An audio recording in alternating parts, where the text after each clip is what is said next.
ત્રણ તીર્થ સુરત જિલ્લાના ત્રણ પ્રમુખ દેવસ્થાનો એક કર્મનાથ ટેમ્પલ કર્મનાથ મહાદેવ મંદિર એ ભગવાન શિવને સમર્પિત એક પ્રાચીન પવિત્ર ધામ છે જે સુરતના કાપોદ્રા વિસ્તારમાં તાપી નદીના કિનારે આવેલું છે.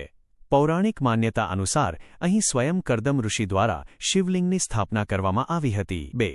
અલખધામ સુરત નેશનલ હાઇવે પર કડોદરા ચોકડી પાસે આવેલું શ્રી શિવશક્તિ રામદેવ અલખધામ સુરત જિલ્લાના પ્રમુખ રામદેવ પીર મંદિરોમાં વિશેષ સ્થાન ધરાવે છે.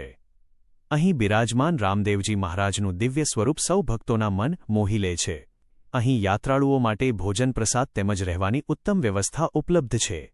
વર્તમાન ગાદીપતિ પૂજ્ય યોગેશ્વર બાપુના સાનિધ્યમાં આ તીર્થસ્થાન અત્યંત ભવ્ય અને દિવ્ય બન્યું છે. 3. જલેબી હનુમાન સુરત જિલ્લાના માંગરોળ તાલુકામાં આવેલું જલેબી હનુમાન મંદિર આશરે 200 વર્ષ જૂનું ચમત્કારિક ધામ છે.